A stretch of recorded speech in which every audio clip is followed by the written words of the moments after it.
Welcome, Anu. Hey Ben, how are you? I'm good, man. Finally good to regroup. I haven't really heard too much around where you're up to, so I'm pretty pumped to dive into your bizzo. Yeah, sure, absolutely. It's been quite busy, but all good.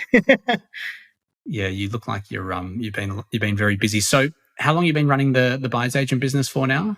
um, just about 3.5 years, coming close to 4 very soon. Yep. Nice. And are you missing your previous career in IT? Oh, no way. I do miss the people coming from a corporate background, but it can be really lonely at the top, as people say. So, of course, we're building a team in our current business, but it was a different feel, when you work in corporate, but not from a work point of view, absolutely not. In fact, I offered a job to someone from the other organization to come and join me. Good. Okay, yeah, you're headhunting. I like it. Yes. So, where were you working before you jumped into your business full time, your buyer's agent business? Yeah, it was one of the large corporate company that I worked for, which is a global organization, in a consulting space, and they've got about 700,000 people across the globe at the moment. 700,000? Yes. Uh, So they're a leading organization across the globe in the work that we've done.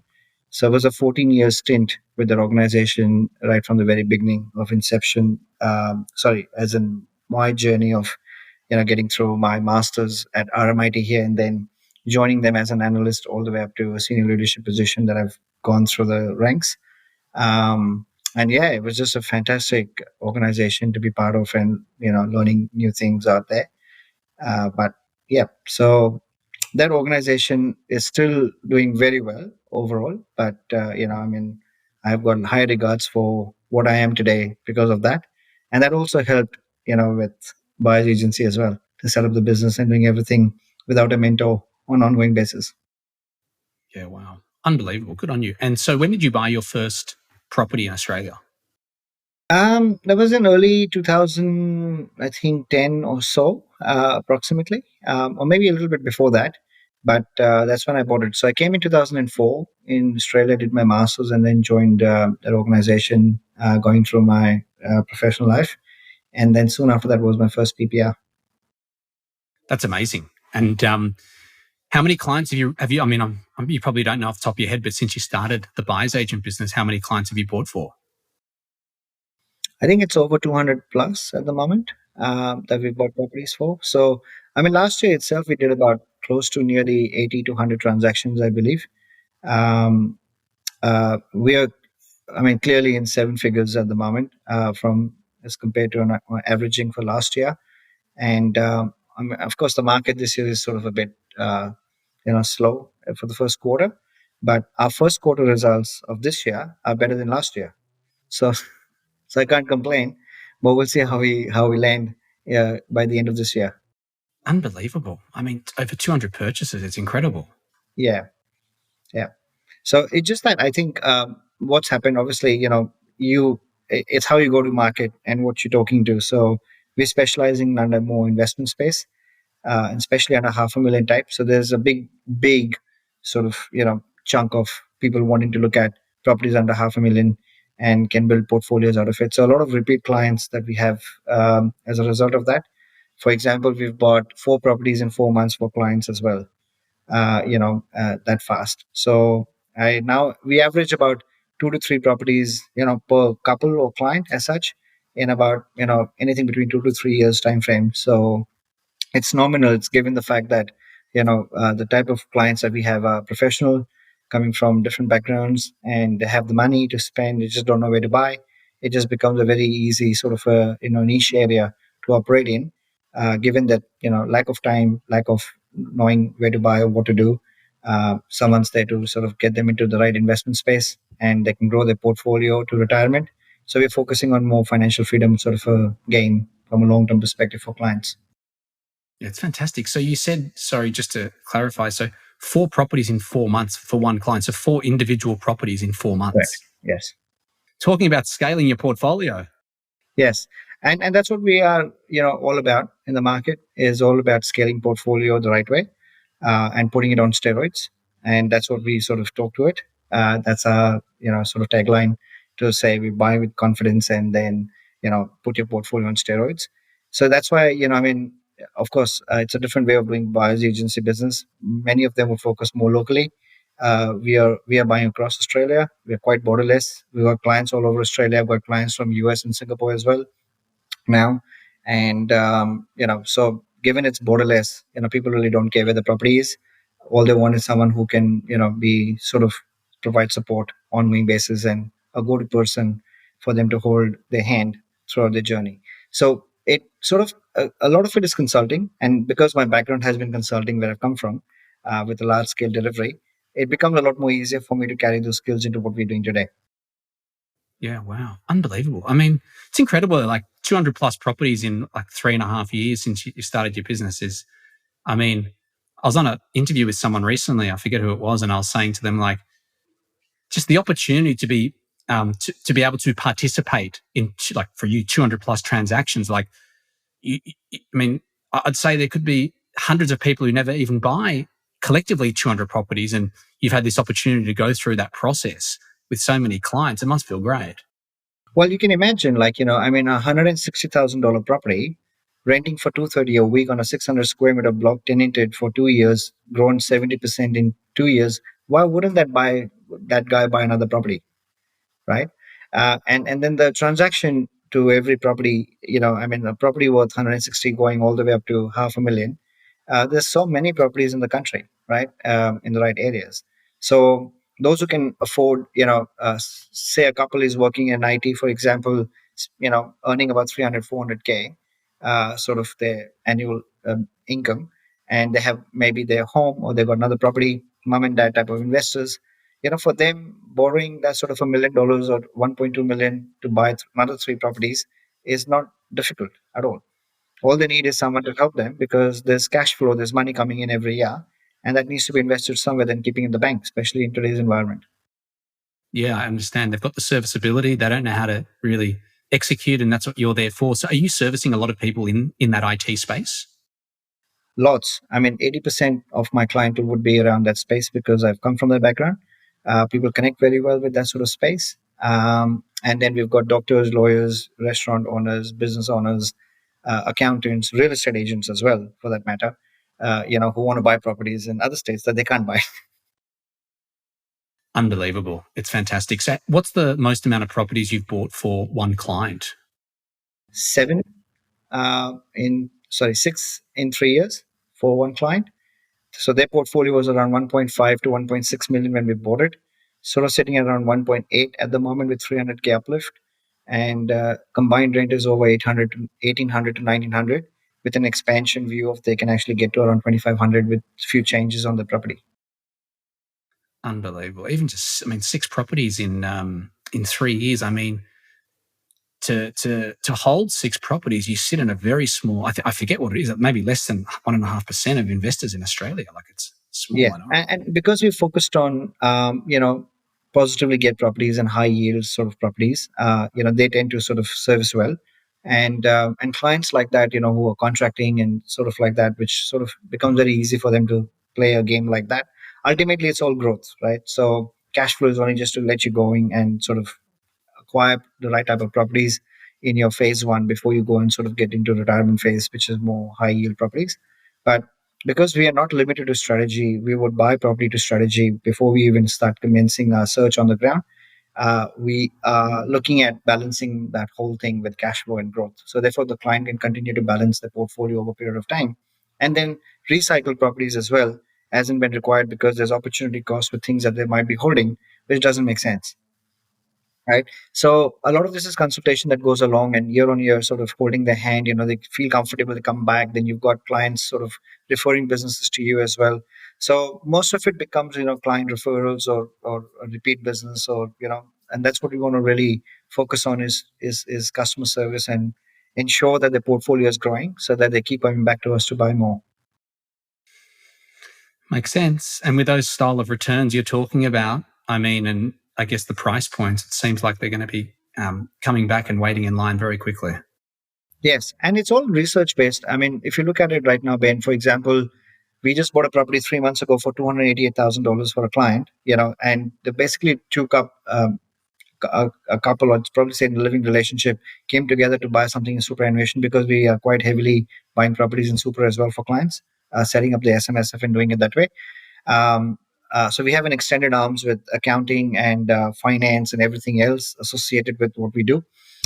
So it becomes a very easy conversation to farm them off to have that sort of right advice, and then buying in super. So this couple, they've split now, and they're trying to sell it back to me so we can buy it for another 55 buyers that I have right now to buy properties for. Then so that 288,000. 55 buyers. Yeah, at the moment, yes, we've got that on our books right now to clear. So as in 55 properties, it could be less buyers, but because they buy multiple properties, like for example, New South Wales client would sign up for 4 properties up front, Unbelievable. right? And they'll be like, "Yep, we'll leave it to you. That's 4 engagements to you. You can select wherever they are, and then we buy properties through you." So you go through a journey of 6 months, and whenever you clear them, you clear them. So I've got 55 properties to buy right now. Unbelievable. Good on you. Right. And so coming back to that other point was that $288,000 property is now in the market for 310 or 320. Yeah, if they were to sell it in the market. So even in a slow market like that, the property's gone up. So why wouldn't you invest? Yeah, I understand, and I mean, obviously, we're recording this now in towards the tail end of October. I guess, have you noticed? I mean, you mentioned you're buying nationally. How have you found the market since this transition of rates rising? Have you found it more challenging to buy? Is it easier to buy? What have you noticed? Yeah, I think it's nothing to do with the transaction at property level, because there are enough buyers in the right areas to buy properties. It's more to do with the confidence level of a buyer today. So obviously, last year we didn't have to speak so much to a prospect so much last year as we are doing now. But for people who can see through adversity and see it as an opportunity today, I think there's plenty of right type of properties to buy with right type of growth mindset, in their own mind, and then sort of looking at that, building a portfolio the way we do things, so they can still get into the growth. Market is still good. It's quite. I mean, buy in Perth, buy in South Australia, you'll be paying over asking price today, right? Even in a slow market like this, Victoria, New South Wales, Queensland, sort of negotiation, yes, but we are now, sort of in the middle of spring. We are seeing higher buy activity. There are good properties coming back to the market. So there's no slowdown as such, really. I mean, at the transaction level, which is why the prices are holding well in areas we're buying. And that's what the confidence really is for the investor to really, just keep pushing on that. It's true, though. You mentioned the confidence for investors. I mean, it's clearly there. The demand's there, as you said, like you said, Perth and South Australia. I mean, it's super competitive. And so it's obviously not creating too much fear for these investors who want to back down and not buy. But I think I would think there's still a good portion of people who are just very fearful to get into the market because they're listening to the media. So That's right. I mean, talk to New South Wales client. He cannot understand why am I paying over asking price in South Australia.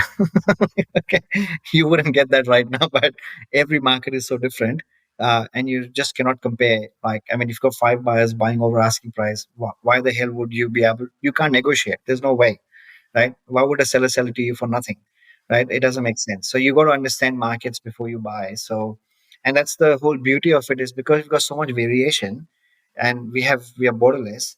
It doesn't mean that we are stuck with any transaction as such, right? I mean, if one state doesn't work, go to another one, go to another one. So and that's the flow that keeps the business going, because then at any point in time we still have opportunities. yeah, it's such a good point. And I mean, you've obviously built these very strong relationships with real estate agents, I'm assuming, in all these different states, right? Yes. And that's actually quite pivotal to your success anyway, because I think having that relationship uh, gets you opportunities with off market, and with gone through all your course anyway. So the idea is to sort of um, get the best possible, and they've got the confidence as well that our buyers will not default on loans. So pretty much it works hand in hand for both sides. Yeah, I agree. You said the word pivotal. I mean, I think real estate agents are so critical to the success of a transaction. I think a lot of buyers don't know that. Like, a lot of buyers just don't realize that if you're out there just trying to have a punt and buy in Perth to grow your portfolio and you don't know an agent, I mean, you're up against a lot of buyers agents or people who know that real estate agent. And so you've got to work out why you're going to, unless you're overpaying, why they're going to sell it to you. That's right. And I'll give you a very good example of this one with a very recent transaction for a doctor. We did this recently, his second property with us. Um, in a local area in the west of Melbourne, in Metro, nearby suburb, what happened was there was a developer. So there's already properties all built out there. It's a great suburb. Everything is fantastic. And just in the middle of the whole space, there were some land components that were still not sold. So there were two lands that came out that developer wanted to sell, and my client wanted to help us secure that property for them or that land for them, and they want to build their own home as a result of that. So I said to them, "You understand that's an expression of interest that's running for 4 weeks. There'll be so much demand on that property, and that's the developer side. It's not even a sales agent there." Now, so he engaged me. I said, "Look, I'll try, but we'll see how we go." And 4 weeks of whole campaign run through, expression of interest, over 50 applications with 250 interest on that one land. It was absolutely crazy to get off that from the developer, but because of the relationship, we bought the property, right? So it was never about and we obviously had to be the highest bidder, but your relationships can take you through all that. Yeah. And you're right. Like a lot of buyers just assuming, they value your service, hence why they sign up with you. But there's a lot of other buyers who really under recognize the power of a real estate agent relationship. And the only way you build that relationship is through continuous acquisitions through that agent, which the standard buyer just doesn't do and can't do. No, no, that's right. And also the standard buyer for him, the level of communication conversation that you would have with the agent is very different to how we would execute that conversation. So, they straight away know you're a first home buyer, talking to them versus actually using a buyer's agent who can technically have the right type of conversation rather than asking those other, simple questions which can be answered by a buyer agent to the buyer. So we've just done one, home buying as well for our first home buyers who live in the city. They want to come to Point Cook, where our office is, and buy in this local suburb. And we still got that business over the others just because we've been asking smart questions and right questions without wasting sales agents' time, right? The rest of the questions we're handling with the buyer. So the buyer gets very confident that, yes, I'm getting through it. We just got a building test done, and there's a bit of a crack on the, when I say crack, it's actually an expansion joint that's opened up. So the brick, the two, the gap between the two bricks have actually expanded. So it feels like as if there's been a ground movement, which is what that showed up as a major defect. Now, if they didn't have me as a buyer's agent, they would not buy that property. They were almost about to pull out. They've gone to the extent of getting an inspection done through a stormwater just to check if there's any leakages that has caused that, because that's what the inspector told them. But now finally we're buying the property. It's only because we are carrying their confidence, and so we become so pivotal in between buyers' confidence and also then seller agents' confidence as well, because we are communicating in between, right, and holding both sides together to make sure that they don't lose confidence and they don't encourage another buyer to put a bid. And whilst for us, on our buyer, he doesn't move out just because he's losing on a good property.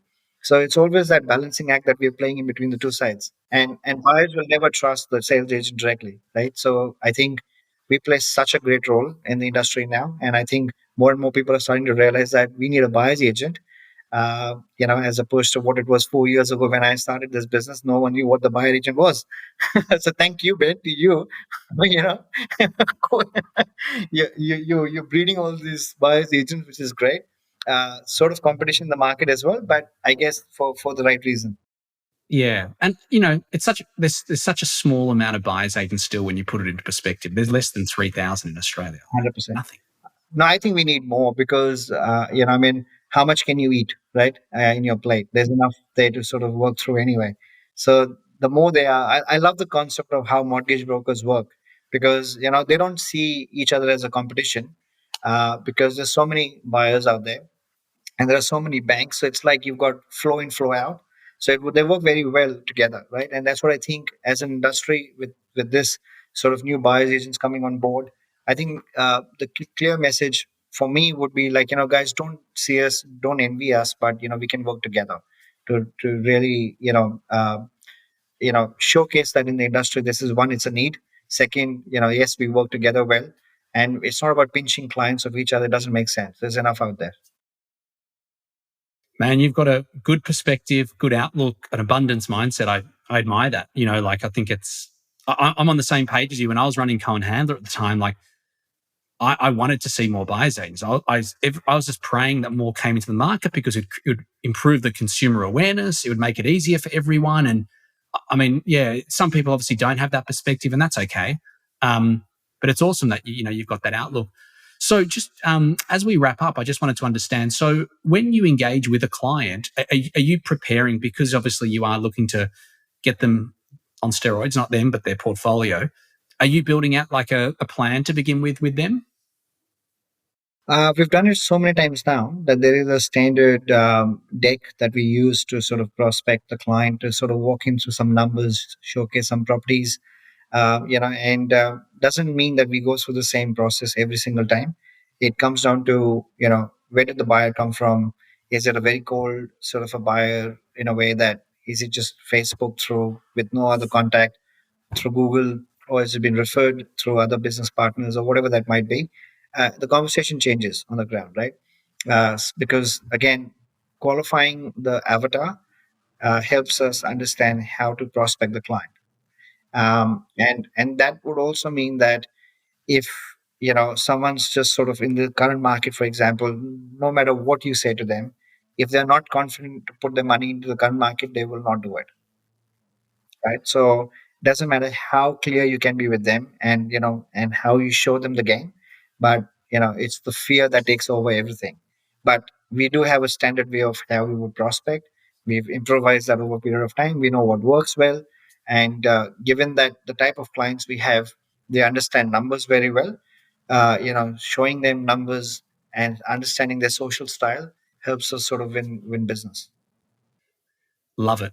Well, Anu, we're going to finish on that note. Where can people find you, like website or socials? Yes, everywhere. Just look for Find My Real Estate, and I'll be there. I love it. You're a legend. Listen, congrats. You're crushing it, and you're going to be taking it to a whole new level, I can tell. So good to chat. Now, likewise. Thanks, Ben, for your time. Cheers.